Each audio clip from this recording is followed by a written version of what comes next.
Okay, good morning, everyone. Thank you so much for those of you who have stuck around for the last panel here. We are all, we're really looking forward to this. We were just talking, those of you who were here last night will know that, we were all sort of here for the quiz night, late night, but I'm glad everybody has sort of stuck around for the panel. And I think, one of the things I'd sort of like to start as saying, sort of acknowledging this is a pretty unusual for a panel in scholarly publishing. There's been an increasing amount of discussion over recent years about issues of diversity and inclusion. And I think I'd like to give a lot of credit to ALPS for actually not only accepting this panel, but asking Karen and I to make it into a plenary panel. It's the first time I've seen that at a scholarly publishing conference. And so, I'm very happy to see the industry taking this issue seriously at this point in time. It's one that many of us have dealt with over the years, and I think it's important to acknowledge the issues that we're challenged by here. So I'd just like to sort of start by giving a little background on a few of the issues. It's mainly going to be a sort of conversational panel initially between us, and then we'll make sure that there's plenty of time to open this up for questions. But just a sort of couple of situating remarks from a couple of myself and a couple of the other panelists before we get started. So I've been in scholarly publishing for 30 years at this point, and my own first encounter with sexual harassment was just 6 months into my first job at Blackwell. And I started to receive sexually explicit middle-of-the-night phone calls from an author whose book I was promoting and who had somehow got hold of my home phone number. It took me 4 months to tell anyone about that because I thought it was my fault. I didn't know what to do about it. You can see I still kind of feel that, even 30 years later. Over the years, my run-ins with this have ranged from comments on my appearance to explicit remarks, and in the worst case, to having my breast grabbed in an elevator. Those may be relatively extreme, but I think one of the things that's become clear over the last year or two is just how commonplace those experiences are for so many women. So about a year ago, exactly a year ago, in fact, October 2017, it felt as if the dam had finally broken. The first serious allegations against Harvey Weinstein appeared in an article from Ashley Judd in the New York Times. And after that, we started to see more comments coming out, not only about Harvey Weinstein, but many others in the entertainment industry. It spread to other industries, to politics. And I think many of us sort of sitting in our own industry, myself included, were waiting for someone to speak up. Waiting for someone to speak up on behalf of those of us who had experienced these many different forms of harassment over the years. Waiting for those CEOs, who I think a number of us in this room could name, who had paid for women's silence and sent predators off into the sunset with large packages to apologize to us. But nothing happened. And so after a few months of this, I decided to write a blog post. I'm sure a number of you will have read this, and those of you who know me will know something about how hard it was to be so public about something that is inherently so personal. I think one of the things that has been sort of rewarding about this was, it's sort of been, the responses to this have been overwhelming in a number of ways. I think overwhelming because I learned through this just how many of, my friends and colleagues in the industry had been through similar experiences. And, humbling in many ways that this has enabled us to start a conversation about this in our industry that we're continuing here today. And I think as you'll hear during our discussion with the panel this morning, the issues extend well beyond sort of legally defined harassment, if you like. And I think a culture that many women feel to just get on with it. None of us want to fall into that stereotype of being needy or emotional at work. And so our primary goal here today with the panel is actually to sort of find a positive way forward for this. I think ultimately our goal is to help each of us create organizations in which no one of any gender or gender identity has to experience the kind of harassment that so many of us have. But we also want to help create a culture, an understanding of the kinds of cultures that allow this behavior to exist, and to end really on some practical actions that you can all take away as individuals and that you can take back to your organizations. And so as a starting point, this isn't very clear here, I'm afraid, but we'll talk more about this during the panel.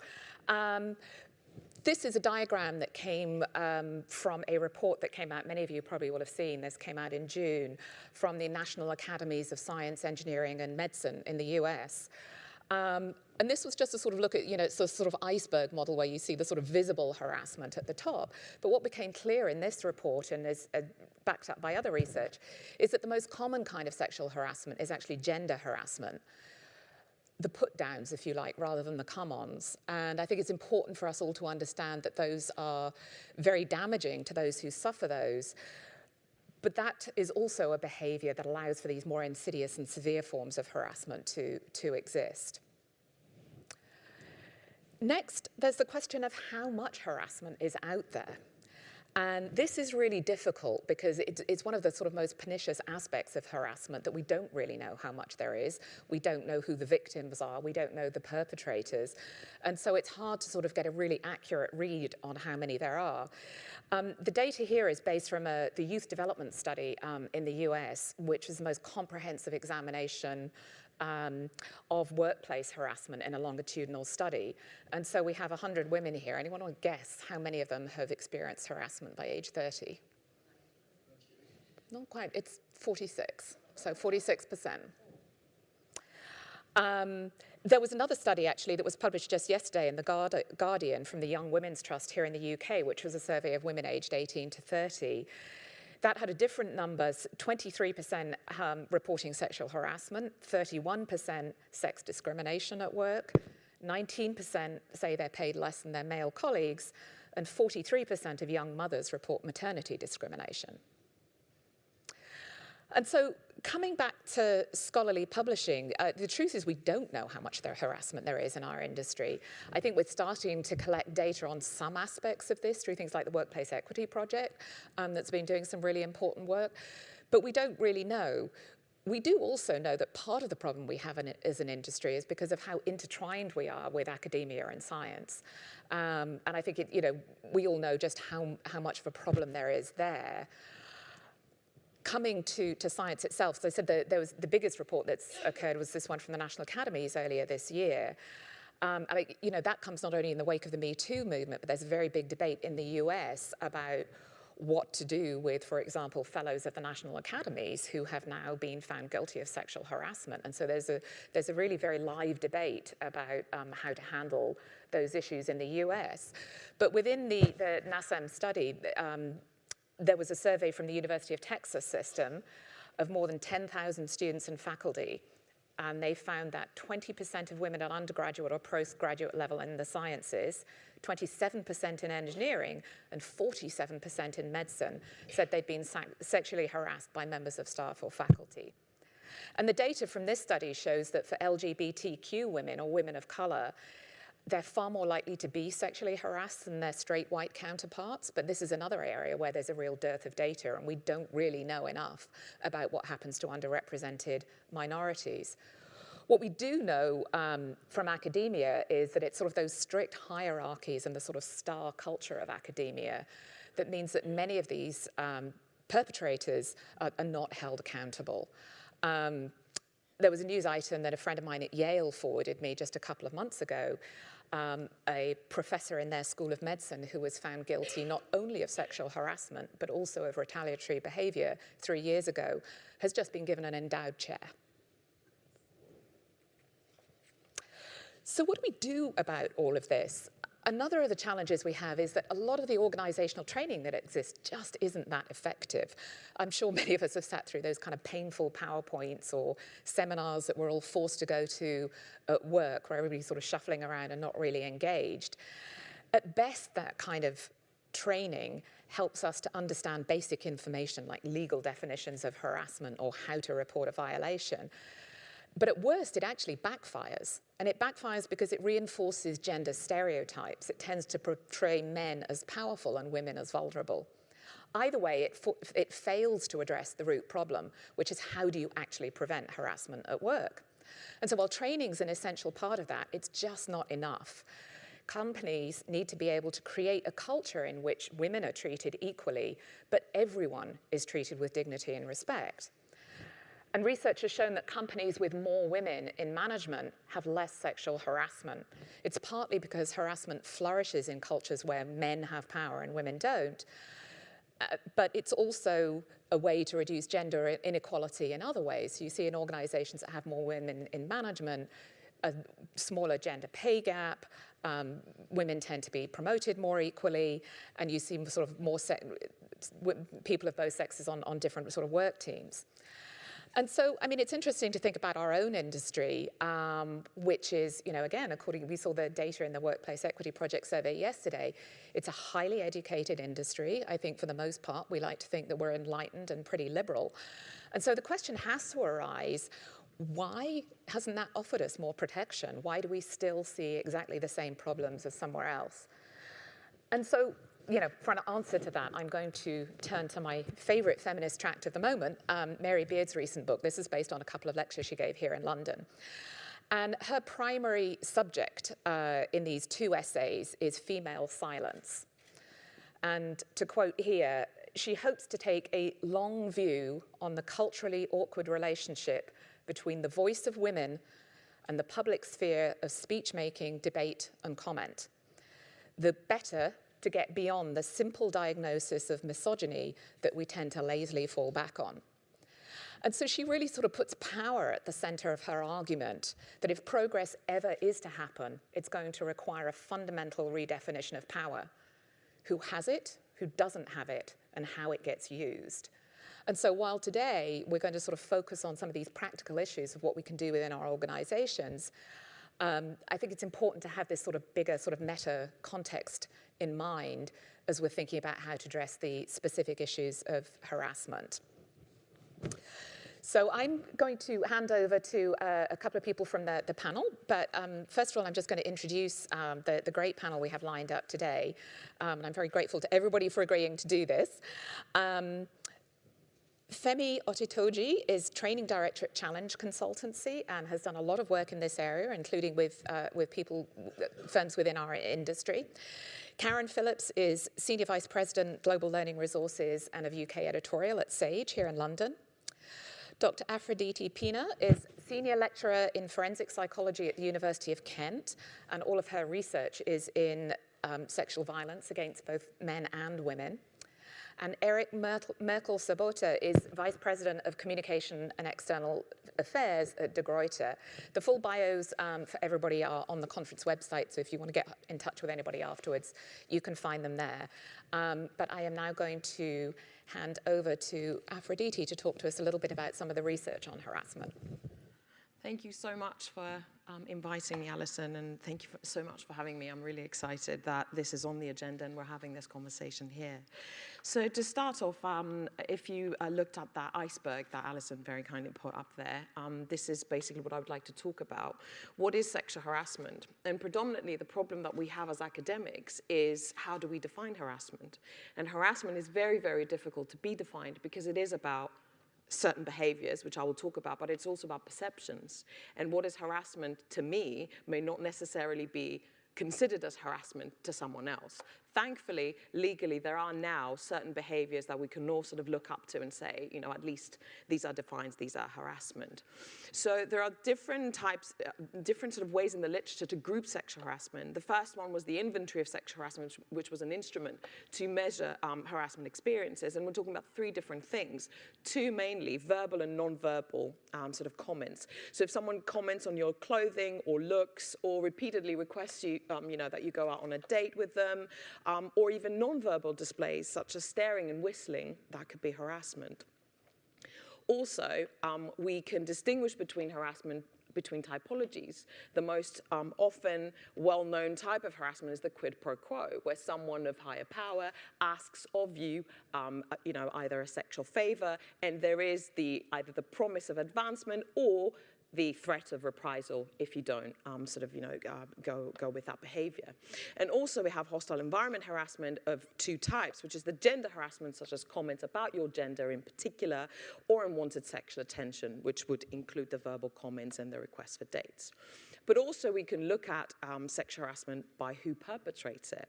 So we can have sexual harassment by people who have more power or superiors, which is in the literature the most readily recognized sort of type of harassment.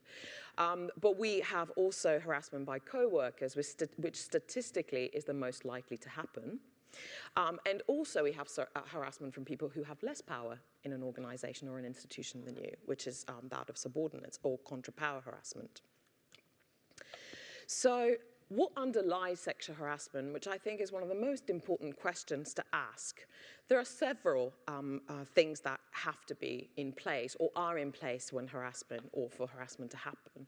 And one of the most important ones is organizational climate. So for someone to react against harassment, they have to understand what the risks are against, complaining. So if the risks are too high for someone's career, then we won't have people complaining against harassment or reporting harassment.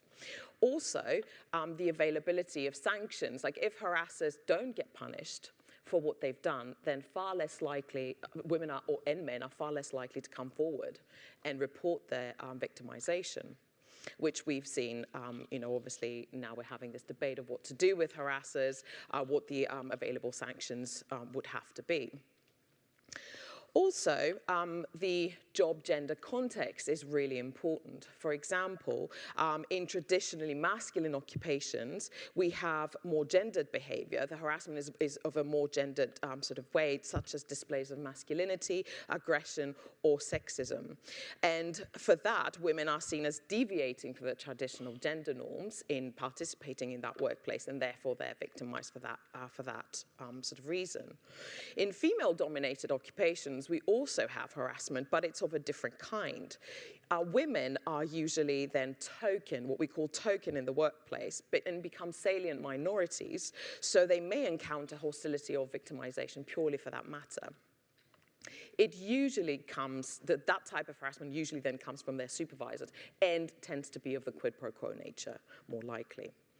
But most importantly, I think, one of the most important antecedents for sexual harassment is power. So those with, and sexual harassment can be conceptualized as misuse of power in an organization. So individuals that have organizational power will make demands of those who haven't.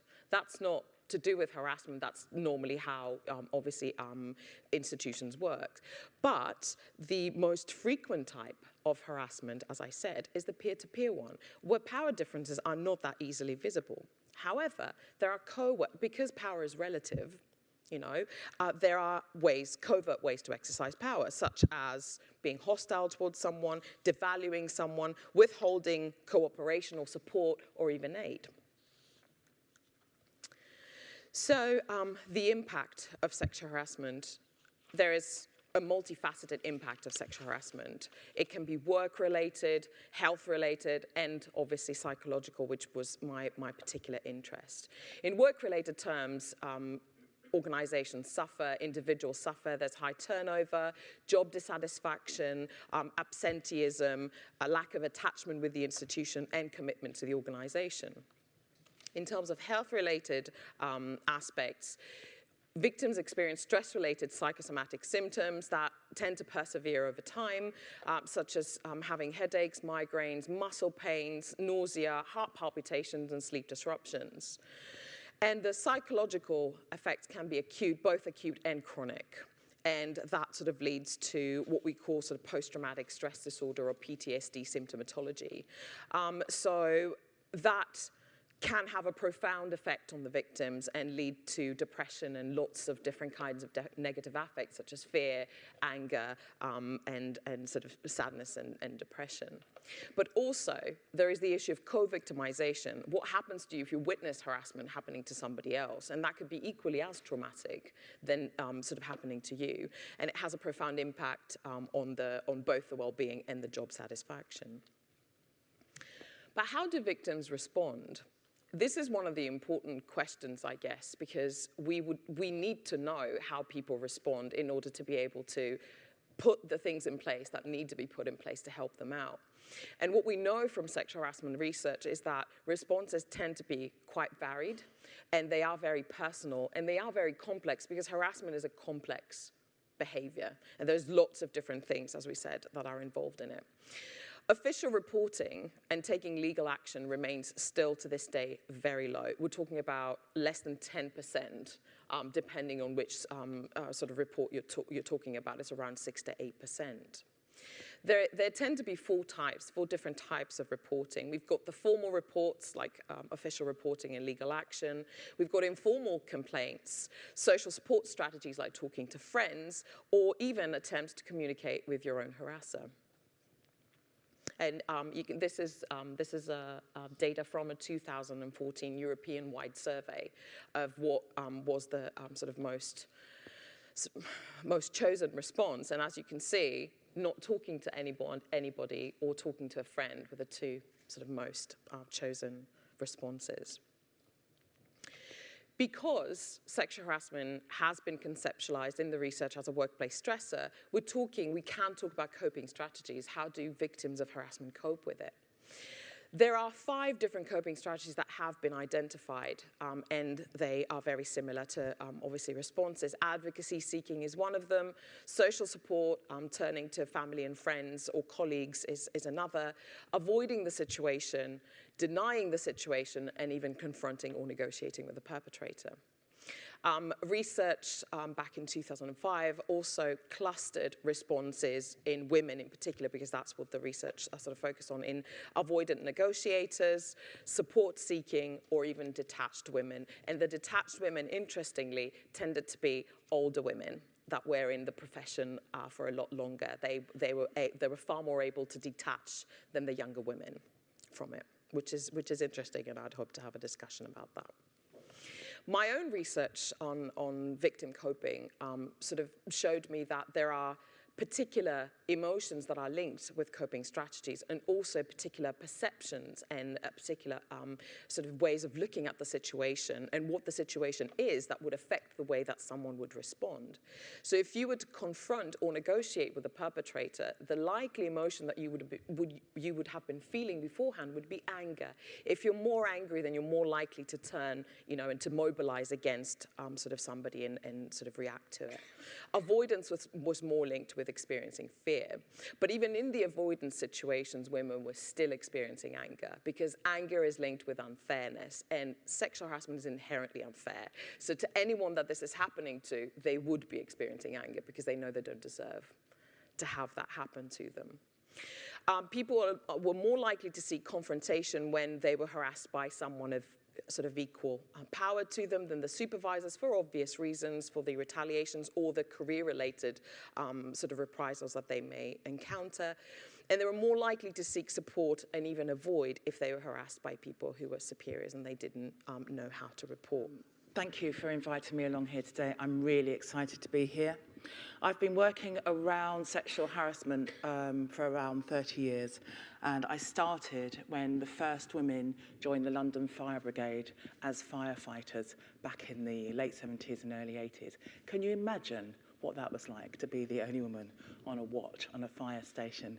There were some interesting challenges, and I was delighted that my name came up when people wanted some interventions. Since then, I've worked in lots of different areas, from media and publications to a lot of, about 50% of the Russell Group universities and others beyond. A shout out to all my clients who are here today, Imperial, King's, loads of other ones, hello. Let me tell you this about tackling sexual harassment. If no one in your organisation is talking openly about it, if it doesn't feature in your policies or your procedures or anything like that, then you probably have a problem somewhere, because no organisation is immune. And it's my experience that when I do finally get in to an organisation, either me or one of my trainers, and we do some work around harassment, sexual harassment, the people that call us say, yes, your training really did raise the issue. I rather worry, though, that it appears to have made things worse. We hadn't had any complaints before, and now we seem to have them coming in all the time. And I wonder if you've just made people particularly sensitive by talking about this issue. Thank you for those of you who just giggled at that point, because of course they were there all the time. All we did was go in and give people a bit of courage.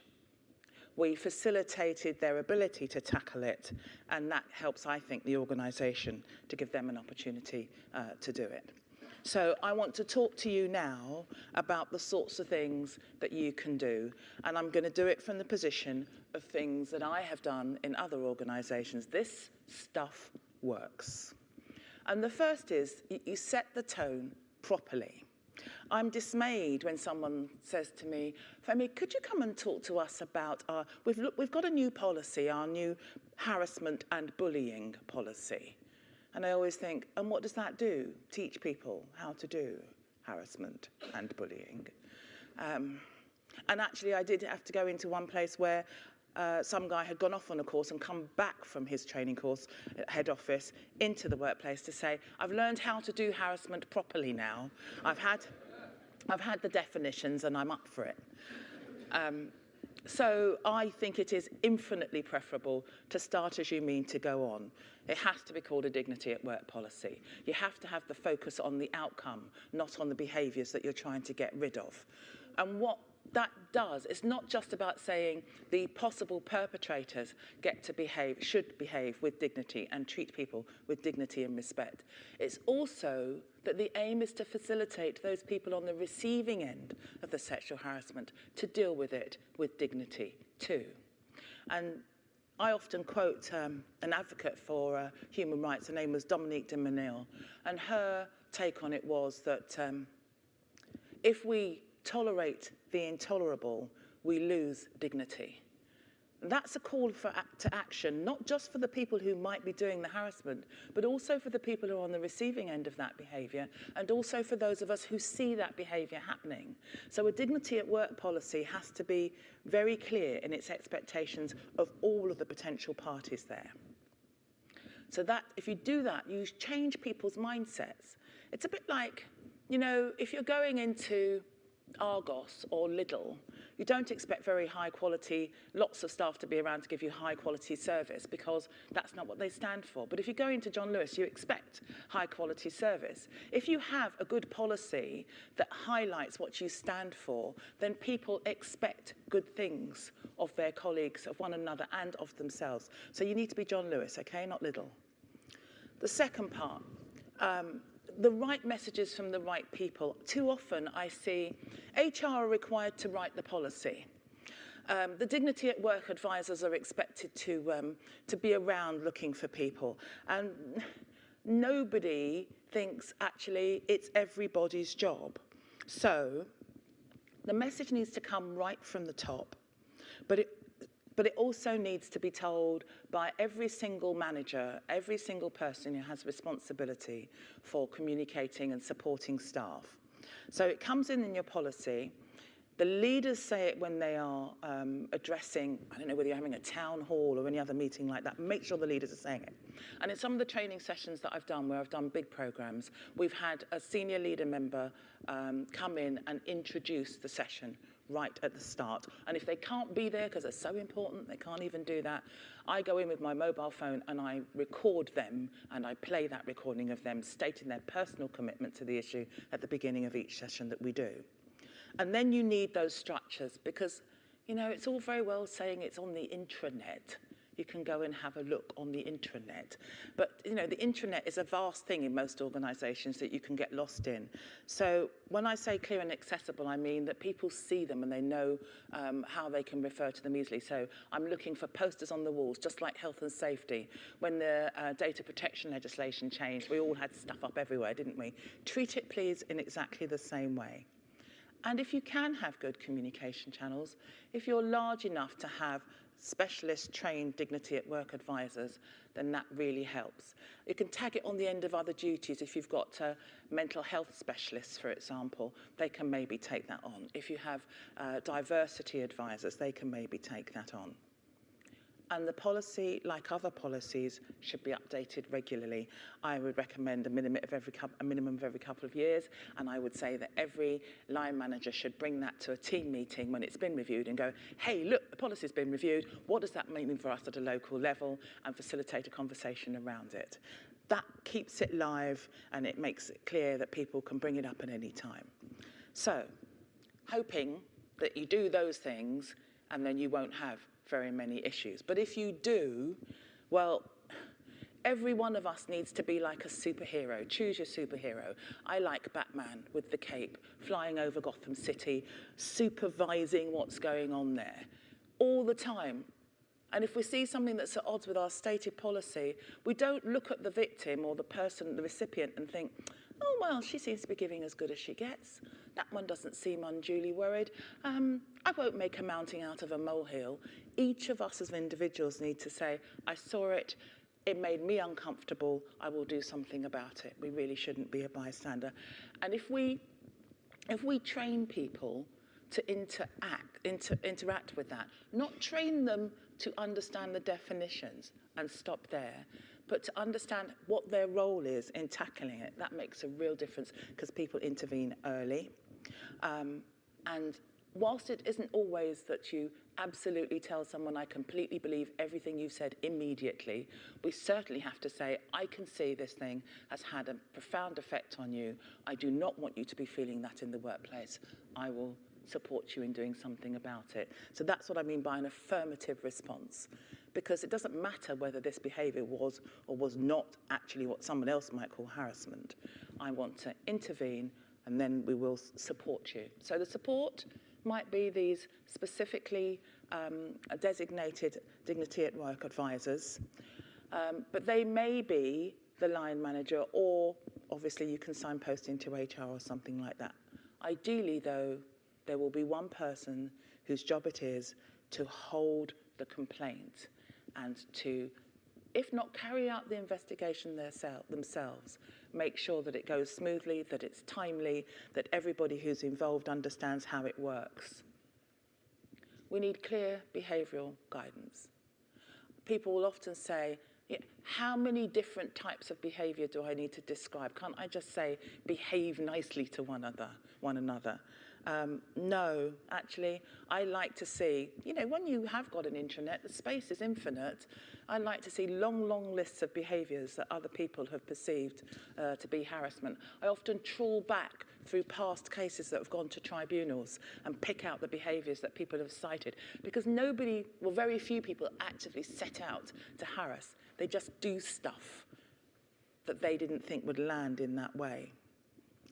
So the overall aim then is to preserve dignity, trust, morale and fairness, and you can't do that without being open.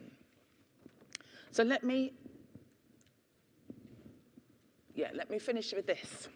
What does it look like if it's already happened, there's been a harassment case, we've done a timely investigation, both people are still in our organisation, or maybe one has exited, but we've still got to deal with the fallout of the situation. I think very often the focus can be very much on the perpetrator, who by now is seen to be the perpetrator, what they did and what we should do with them, which is right. But the other person, the person on the receiving end here, also needs to be supported. So you'll see that there's a real similarity in the way in which people are treated. When we're thinking about our respondents, the alleged perpetrator, they need to be supported too, because they made a mistake. And that partly could be something to do with the way in which we as an organisation communicated with them, signalled our position, and just generally handled or mishandled or ignored some of the early signals. So we need to recognise both people's position. I understand that you've been undermined, treated inappropriately. I understand that you didn't recognise what was needed from you. Both of them need clear messages there. The recipient, of course, must remember that we don't blame them, and we need to say it regularly. That's one of the things I find, is that people continually to look at what they did wrong, how they could have handled it separately, in a way that wouldn't have kind of exacerbated the situation. Whereas, of course, the recipient needs to take responsibility. But they both need an opportunity to talk about the legacy for them. We need a victim-centred approach. I borrow that from my world of domestic violence and sexual violence against women, where we focus our interventions on the needs and the wishes of the person on the receiving end. But it is also absolutely vital that we treat our respondent with respect.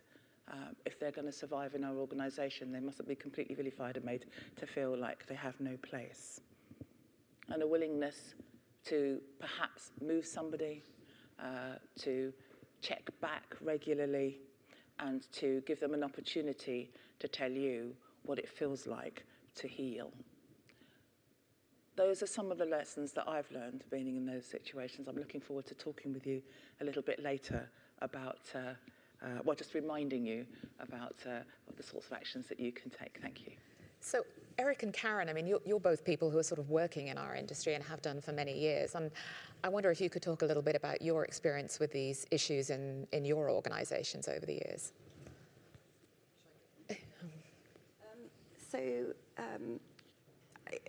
I've, as prep for this session, kind of talked through with people who I've worked with over many years, and it's exactly as Alison has described, that we've known that things are going on, that people are dealing with either unwanted comments, it may be unwanted kind of inappropriate touching, through to things that border on are sexual assault. So people walking into your room at a conference, and it feels to me it's really important for us as publishers to not only legally address it because it's a legal issue, but to address it because that's not the culture of an industry we want to work in. I don't want to be addressing it as Sage alone. There's things we're doing internally, but I'm really keen that as publishers we're learning from each other, and I don't want, if we're challenging or ending relationships with a really difficult author, that we're just passing a problem across to another publisher who maybe doesn't kind of have the policies in place. So in terms of what we've been doing, I would say we've been learning by trial and error. We've tried some training. We've had the legal training, making sure all our managers understand the definitions from the 2010 Equalities Acts around harassment and discrimination, through to within editorial, we're really clear that we have editors, and it's often young editors, out at conferences with authors, with journal editors, potentially kind of in situations where they can come up against inappropriate behaviour. And so just trying to work to address that. We've tried some training that didn't quite hit the spot, that it was a little bit more about identify risk situations and avoid them. The value there was that we were able to communicate to our editors that as far as we're concerned, you are more important than that author or journal editor, and we will back you up, so please speak up. That felt like a really important moment, but I'm not sure the training itself hit the spot. So since then, we've learnt a lot. We've been working with Challenge Consultancy more broadly on diversity and inclusion, and kind of there's lots of streams there. We have a diversity inclusion manager. And then the training that we've been doing with Challenge Consultancy is dignity at work training. And we've started with our managers, really just trying to make sure the managers understand kind of what harassment, discrimination, bullying and victimization, what those are, how to identify those behaviors. But they then it's quite an intensive training where people come out quite drained. There are actors come in, and there are role play situations that are based on real situations that people have confidentially shared with Challenge Consultancy. And they're working through together, but they're actually each taking it in turn to be the manager, and how do you respond? How do you deal with these situations? And then discussing it as a group, and then also come out with kind of 3 guiding principles of actually how do you advise your employees, your team, to deal with situations. And so kind of principles for kind of low-level kind of situations that you feel that you can deal with, trying to empower people to deal with it, but then make sure people do talk and feel that they can talk to their manager, and that they get real support in either going back via email or directly to somebody who's overstepped the line, making it clear, but actually making it really clear that they're backed up. And beyond that, we've got a statement that is called third-party anti-harassment and bullying policy that's on our website. so that we can refer people to it, so it's public. This is our intent. This is how we expect to work with you as an author, as a society. We've also had, and I think that the support from our senior management team is really important. It's not one person who owns this. It's not our diversity inclusion manager. It's not one of our senior managers. It's shared across the group, and our head of president of Sage International, so head of the London company, at one of our company meetings. Around the time a lot of the Me Too stuff coverage was coming out, he stood up at the next company meeting and said, just to be clear, we do not condone this. We don't think it's okay. If you've got an issue, please talk to your manager. And actually, we didn't get a flood, but things, I think people now feel more licensed to kind of to speak up, which feels like the first step. We're not there, but it feels like starting's really important, taking it seriously, engaging, and kind of backing it up. Yeah. Thank you. Yeah. Eric. I think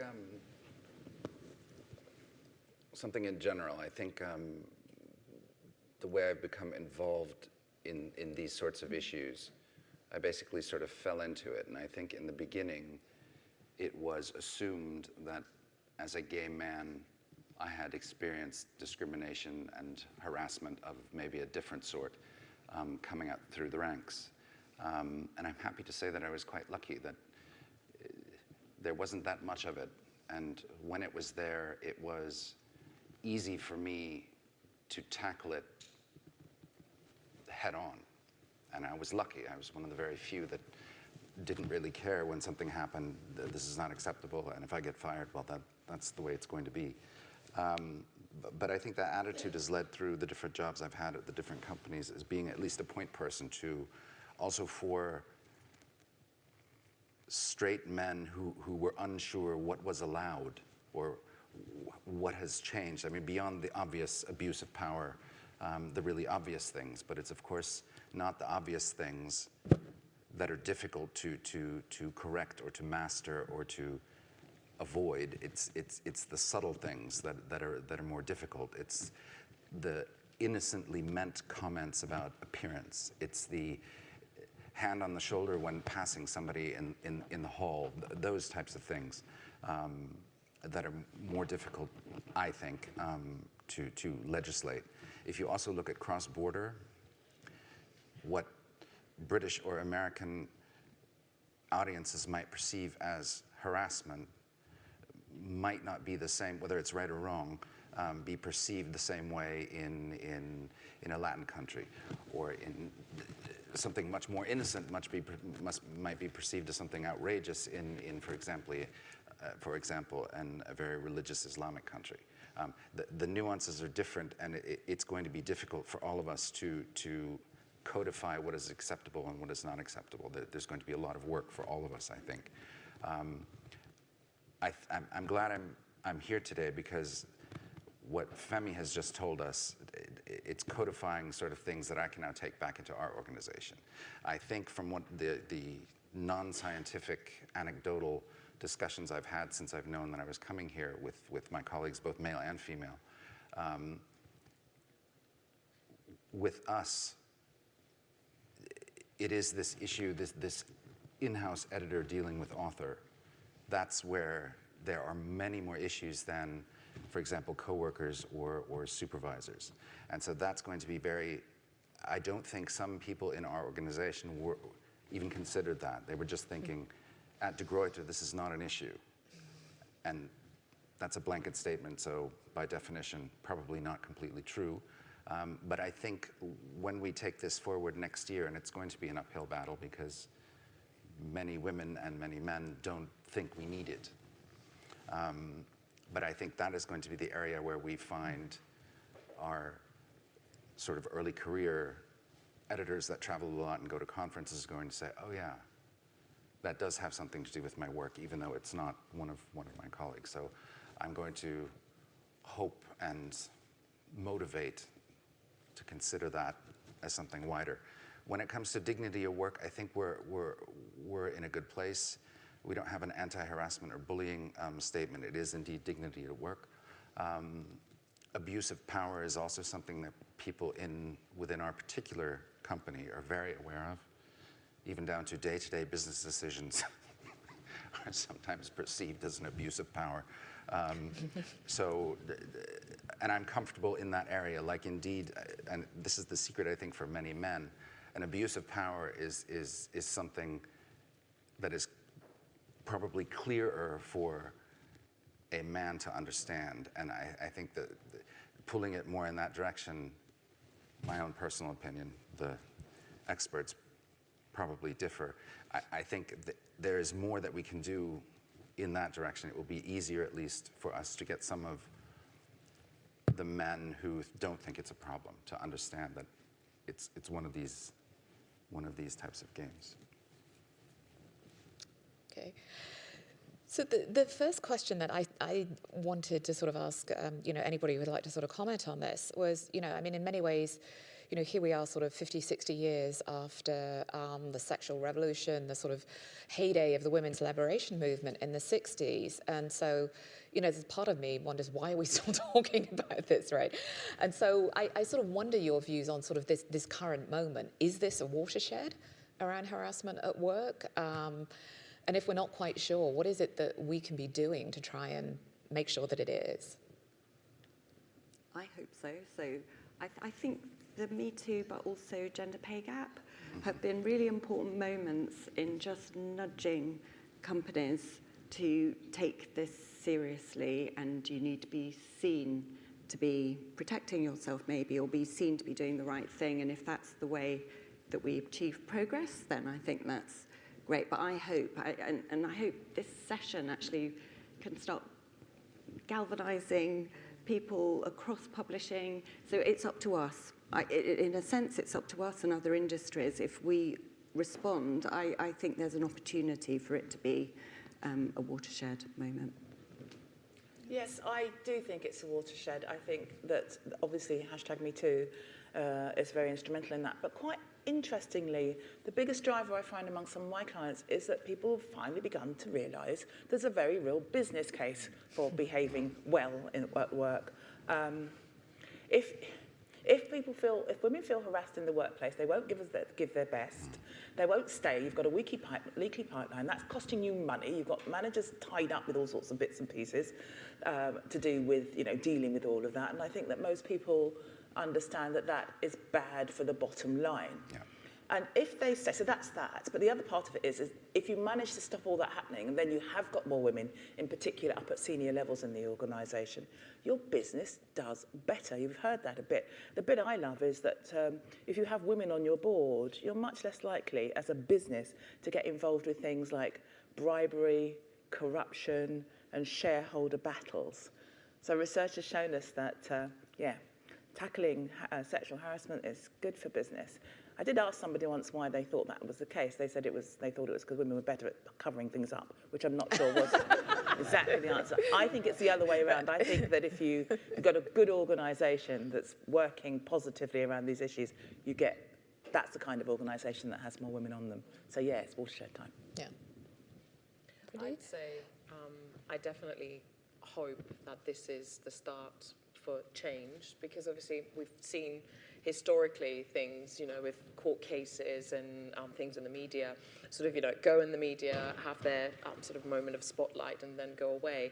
I wouldn't like to think that this is the case for this one now, but for it not to be the case, we need to keep having this conversation, because we're going to have this problem if we don't tackle the root of this problem. And the root of this problem is, what is acceptable, our own biases, gender biases, sort of like racial biases, all of these things are at the root of this problem.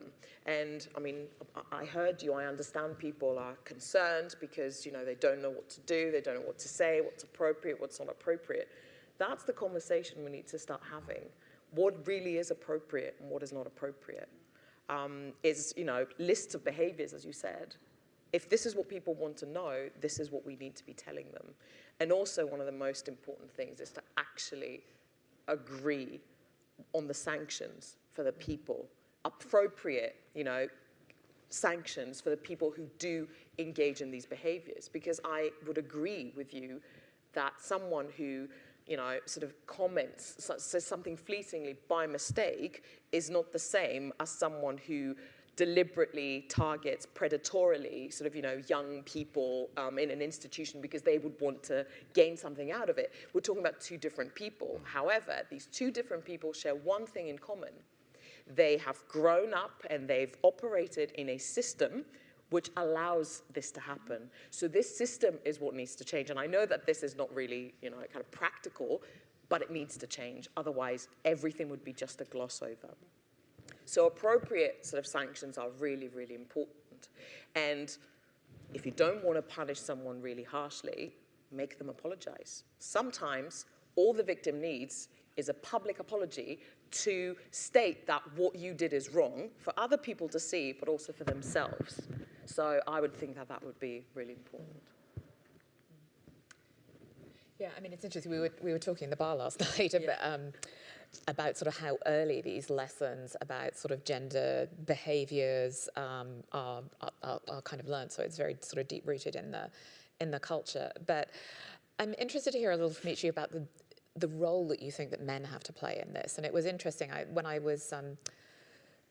written my blog post, I had input from readers from a number of friends, and I sent it to 3 male colleagues and friends in the industry, both of whom I knew were very sort of supportive on these kinds of issues. And each of them came back and said how deeply uncomfortable they had felt reading this, although they were in great support. And so I think, you know, many of us understand that.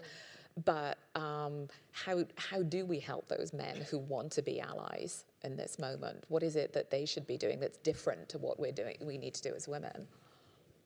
Well, I suppose we can't go back in time and have them grow up with the 3 women that raised me, because it was pretty clear from a very young age that women could do just about anything. And woe betide you to assume or to verbalize that is not the case. So again, also my upbringing was very, very different. I think we talked about this a bit, you know, if we could have a list, okay, this is what you should not be doing. That, I think, the way men are wired would be a good thing. But we also know that that's only a partial solution, because it's all about perception. And you cannot know, as a man or as a woman or as somebody, if I say to you, you know, that's a really nice dress, how that is, if the person knows that I'm gay, that my mother's a fashion designer, then maybe it's okay. If they don't, or I'm leering, then it's not okay. So it's very, very difficult. You can't, this perception issue is not something that will be able to codify, which means this whole issue has to be explained. We have to talk about it more. And men have to feel comfortable about talking about it more. And they have to, the pain, I think, is from when right-thinking men, if I can use that term, think back, oh, there was this time at a Christmas party when. I've had a lot of conversations with men about those things, and about women, the sort of post-Christmas party shame, where alcohol played a role. And the question was, is that, one ex-colleague apologized to a woman after a Christmas party, and she had thought the whole thing was a whole big laugh. And he was he was mortified that it had happened. And he was then, even afterwards, even more mortified that this was the reaction, because if this is the reaction, then what's happening out there with the other men who take advantage of this sort of thing? So I think it's a fine line. I think it's, if we can have rational discussions, if it can be shown by top leadership, whether it's male or female, that this is something we're not putting up with for a variety of reasons, not because of gender equality only, but because it's a respect issue, it's a dignity issue, and it is especially a financial issue. Healthy, happy companies do better. And harassment, sexual harassment, any kind of harassment, whether it's gender-based or sexuality or race or whatever, is bad. It costs money and it's bad. And I think that is probably going to be the argument that gets you the furthest with the most number of male leaders in this industry and others? Yes, absolutely. I think I completely and wholeheartedly agree with you with what you said. But I think one of the issues, and what we talked about yesterday, is that we interact with each other online, we interact with each other offline, and with the online world, there's more of an opportunity to interact. And with my sort of dealings online and, you know, my own research, I've realized for a different sort of discrimination issue and for, like, you know, sort of race issue, because I've been involved in forums where people were talking about these things, and when something wrong is happening, automatically all of us feel uncomfortable. Statistically speaking, men are more likely to be harassers and women are more likely to be victims. It doesn't mean to say that the opposite doesn't happen, and it doesn't mean to say, you know, that one is more important than the other. But inadvertently, as men, I understand, now I understand, because it took me a long time to understand how someone would feel when I was looking and interacting in sort of like a racial debate. And when people were telling me, you know, that's not your experience, so you can't know because you're not black, so you need to listen. And then inadvertently, I just felt, but, you know, are they calling me a racist? I'm not. Trying to figure out that this is not about me and this is not about my experience, it's about someone else's experience. What I need to do is just sit and listen is, I think, what is important. And I think men would need to do the same. It's not about you being a misogynist, and it's not about you doing this. I agree and I accept that all of you are good people. However, when someone comes to you and talks to you about their experience, you have to listen. And if they say to you that they don't like something, then don't take it personally, even if it is personal. It's their experience. Respect it. I think it's about respect, and it's about feeling empowered to speak and have that discussion with somebody, you know, for them to feel safe enough to say, actually, I know you may not mean this in the wrong way, but can you please not do that again? It's uncomfortable. It's the most uncomfortable thing, but it needs to happen. It's a conversation that needs to happen. Like 2 quick points. Yes, yeah. The first one is that if you, not that you are the perpetrator, you're just a man in the place and you don't want this stuff to happen, that the key thing is to be willing to amplify the voices of women who have made some recognition of something going on. So rather than just sitting around looking skeptically or just leaving them to deal with it by them, we can't do it by ourselves. We didn't make it up. So we can't fix it all by ourselves. So if you could be supportive of women who are trying to do something, that'd be really good. The second thing is, if someone does come along and say, could you please, you know, do this, change your behaviour in some way, I think the first word out of your mouth should be thank you. And it should be thank you for thinking that I'm worth investing in, and not just going, what do you expect? Thank you for finding the courage to come up to me. You would probably have practiced it 7 times on 11 different people before you walk up to me and say you've done it. So thank you for that as well. Thank you for not just grassing me up to the most senior person who you thought would listen to you, but for giving me the chance to change my behaviour. And I think that if more of us commit to saying, I will start with an intention, an assumption of good intent when someone comes to talk to me about something, we'll start to create an environment in which it's really easy for someone to go, I don't like that, and know that the response will be like, thanks for letting me know, sorry, and move on. It would be just so much easier for so many more of us. And if men and women start talking about it easily, that's really going to make a big difference. So I'm going to ask the panel one more question, and then we'll open it up to all of you. So please start thinking about any questions you may have. And I think just sort of following up on that discussion about, you know, what men can do to support women, I would also like to recognise that harassment isn't simply an issue for women. And in fact, the data in the US shows that I think it was last year 15 or 16% of sexual harassment reported was from men. Now, interestingly, quite often the perpetrators are other men, although women harassing men is certainly not unheard of. And I was actually having a conversation with a good friend of mine back in the US about this panel before I left. And he was telling me, he'd never told me this before, but at an organisation he worked at, who was pretty progressive and had training around these issues and so on, he had been harassed by a more senior man in the company who was not his boss. And he had reported it, and the way in which it had been dealt with was, I can guarantee, based on the behaviours he described to me, it would have been taken far more seriously if it was a woman making the same complaint.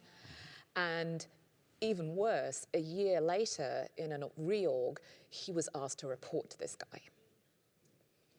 So it's clearly, I mean, I think it's important for us to recognise that as part of the conversation. And so I'm just sort of interested in any advice that any of you may have on those issues. I don't know if this is something you've run into, Femi, in your work.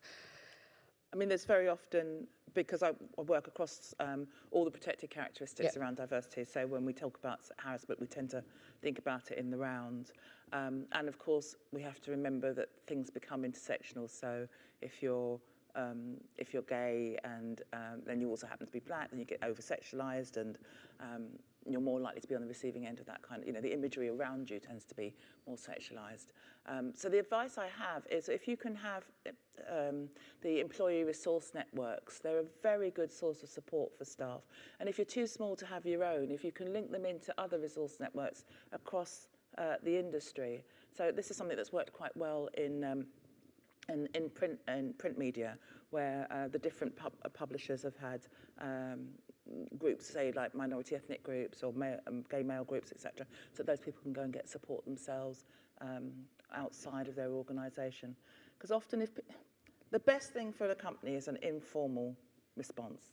That's the least damaging in terms of people's ability to be able to work together and be effective, and of course of reputation and so on.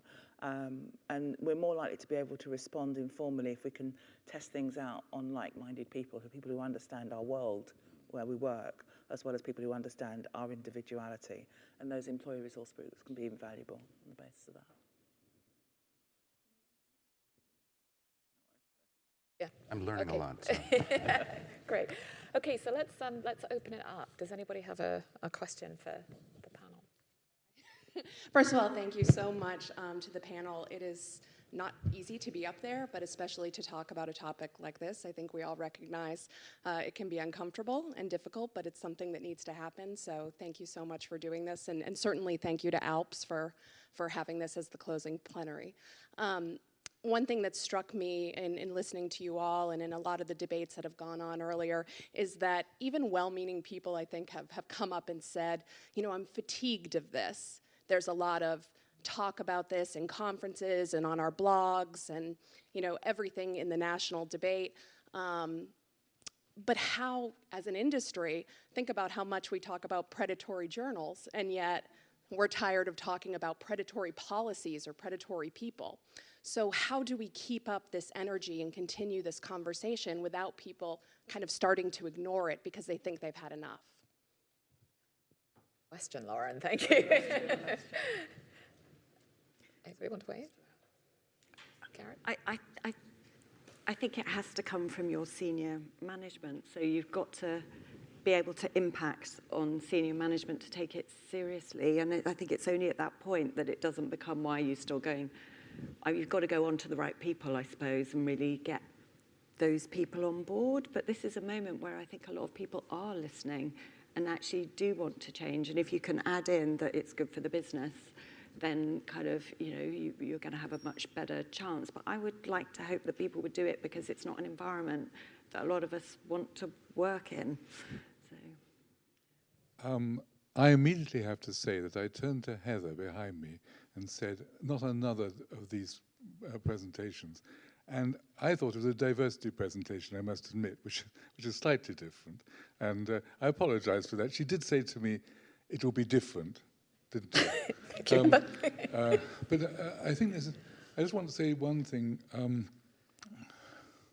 I think the Me Too is really significant because I think for those of us who've been in senior management for many years in the past, in the black past, even if you were well disposed for dealing with predatory male senior people, the difficulty was to get anybody to complain. In fact, all my life in publishing, I've never, ever had anybody complain directly to me as their boss.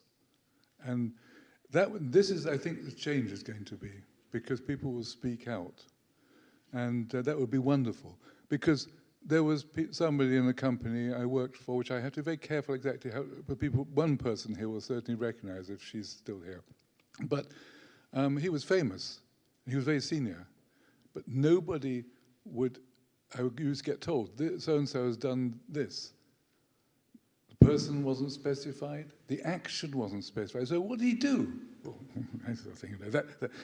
I think he must have grabbed women's breasts. That's what it didn't go any further. It wasn't somebody trying to force them into a bedroom at a conference. It was something as pathetic as that, actually. I thought it was pretty pathetic. But the thing is, eventually this person, no, but it was pathetic behavior, because where did it get you? I mean, if you're interested in sex, if you see what I mean.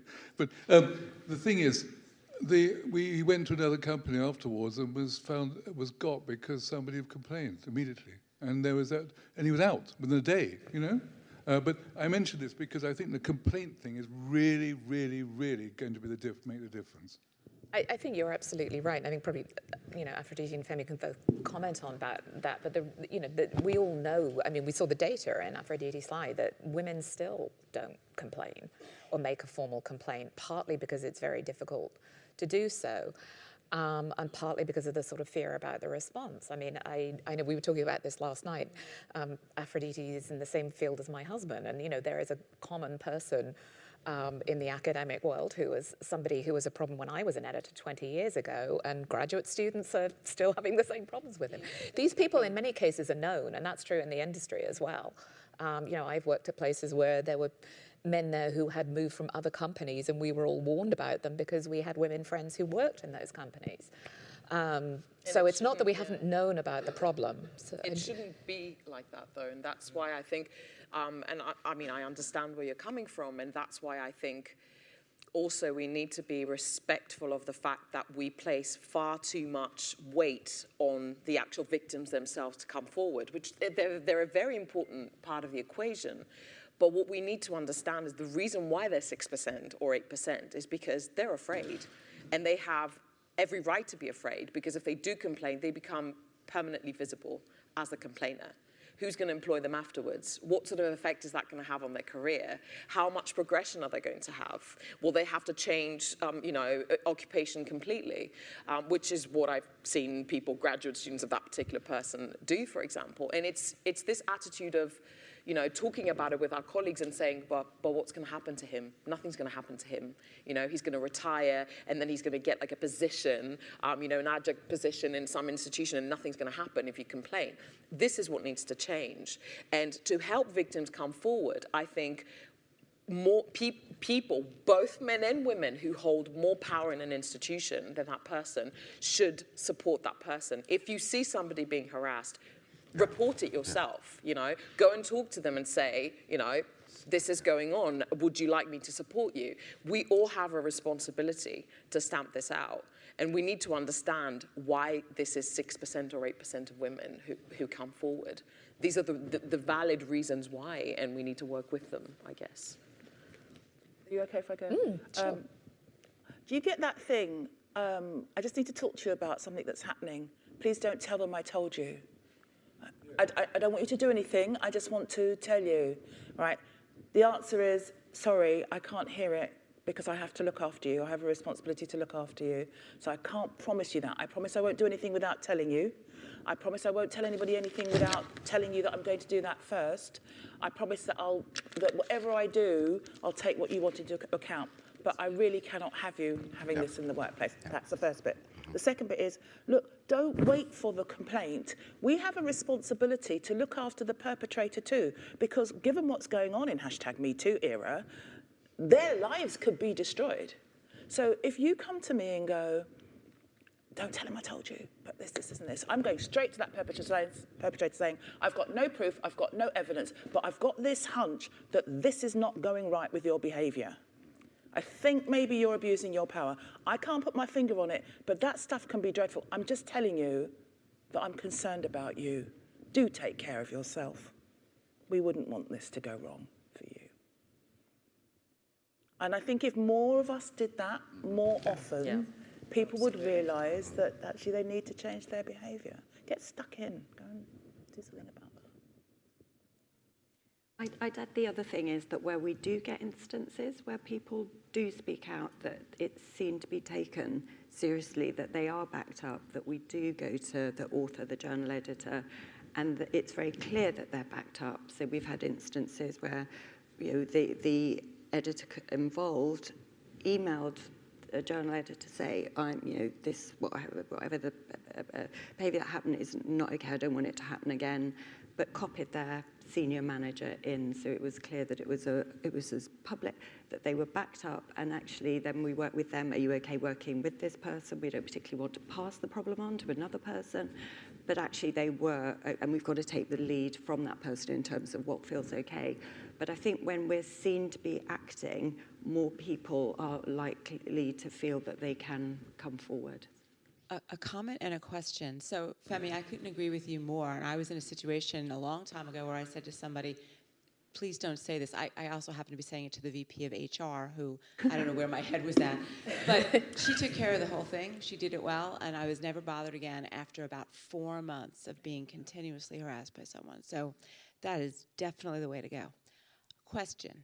What do you do when someone tells you, or you get this in conversation, you get the rebuttal about the false accuser? So I think it's really important to take care of both parties. I agree with you. But it kind of really annoys me when I know the magnitude of the problem that you hear this, oh, well, you know, you'll ruin someone's life. This is, you know, someone comes along and they just want power, so they're going to falsely accuse somebody. So I'm just curious about your feelings on that.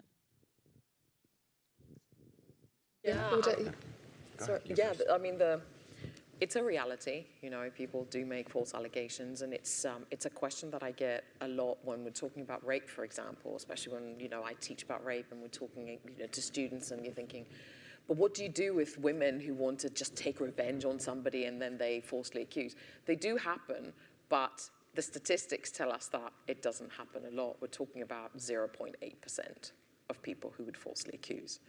I don't have the numbers for sexual harassment. It could be higher, it could be lower, but I would presume that it's very, very low. I would say that since it is a reality, even though it's a low percentage, what you sort of can do, as Femi said, is just listen to both parties. And it's about when you have that discussion with somebody, when there is a potential of a situation going wrong, it's about warning them, you know, for themselves as well. Mm-hmm. Like I had, for example, to warn a colleague who came from a different environment to the UK and had a very different style of supervising. And I went up to them. He didn't like what I said, but I said to them, if you don't mind, supervise with your door open. I'm just telling you, for you, don't close your door. Don't put yourself in these situations. Sometimes that may happen. I know that it's not what you'd want ideally to do. You'd want to trust people and you want to trust that everyone's going to do that. But certain levels of, you know, self-protection for you and the person who comes in, it's far easier. Just supervise with your door open. If someone wants to close the door, just explicitly ask them, would you like me to close the door? And that would be okay. For example, I don't know if that answers your sort of question. Eric, you wanted to... I think some of the most difficult situations that I was involved in, I alluded to them earlier, was the sort of the day after the Christmas party kind of situations. And those are incredibly difficult because this is early in my career and I was not as patient and as balanced as I am now. And I just had no truck with it because my attitude was, how could you lose such control in an environment where all of your colleagues are around and witnessing this? Very unpopular with my colleagues afterwards. That's where you get into you know, that's a problem you can't solve. What looked like mutual, all of a sudden it came back to then haunt, in this case, the male, that it was all unwanted advances. But to the rest of us that were there, it didn't look like that because there was so much alcohol involved. I mean, not comatose, but it was just messy, and then trying to clean that up afterwards wasn't easy. That was actually one of the harder ones because there was no satisfactory outcome for either of the parties or for the company at the time. And my suggestion of serving cranberry juice after a 2-drink minimum, 2-drink maximum, was not well received. was not well received. And I think, again, those very gray areas could lend themselves, or they have 4 or 5 times in the past 10 years of my career have gone in this way, where an accusation was made of something that seemed not as serious at the time to others. And that's where this perception difficulty comes in as well.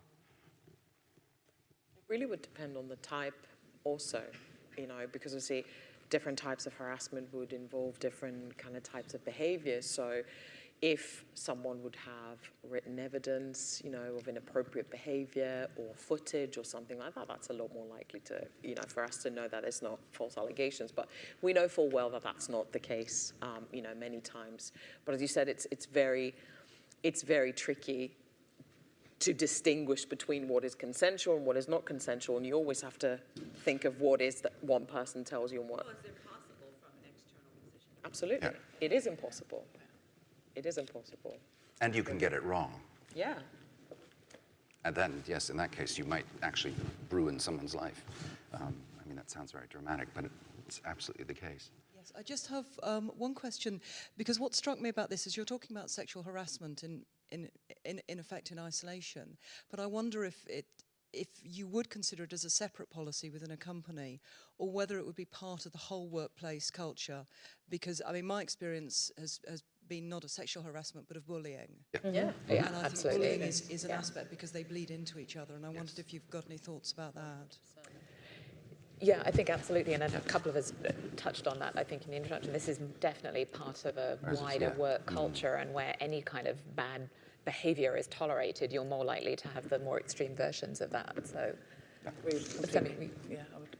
there's not much to add to that. It's a much bigger thing, and it's definitely sexual harassment. It's one subsection of it.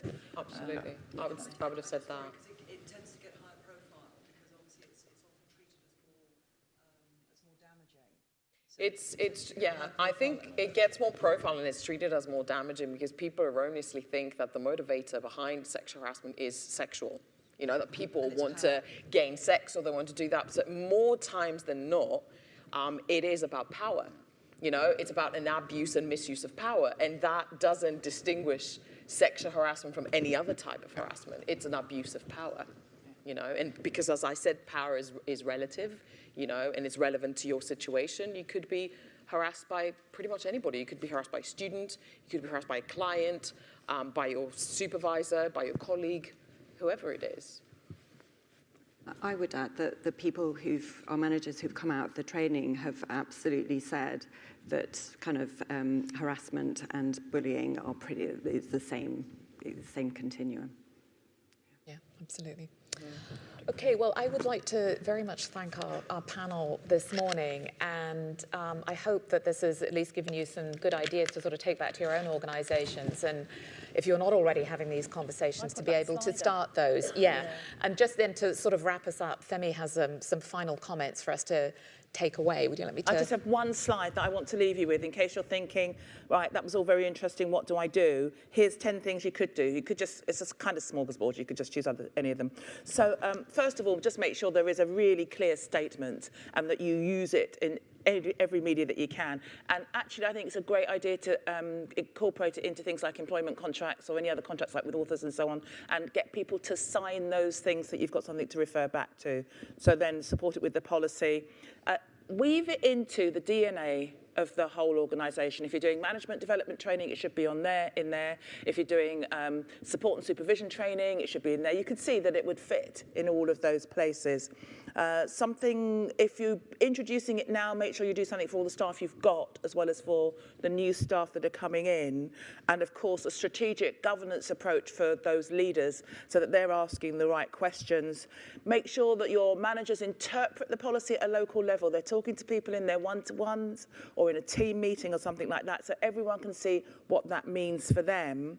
I've talked about evidencing and get them to sign it. So, oh yes, the reporting mechanisms need to be very clear, easily accessible. You need those forms to be downloadable if people are going to be making formal complaints. Nice and simple.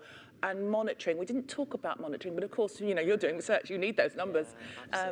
Everything, keep an eye on the patterns, because sometimes, even if the complaints don't come to anything, you can see a little cluster coming from sort of very pressurized positions, from sales areas or fulfillment sections or somewhere like that where things get really competitive. And again, regular review of that policy, reintroduction and revamping when you do it. And if you're concerned about the overall culture of your leaders and they don't get it, think about reverse mentoring. Junior members of staff who are vulnerable, having mentoring roles for those who are senior, so they get some insight as to what it feels like to be in that position in the organisation. There you go, there's loads to choose from. Yeah, great, thank you.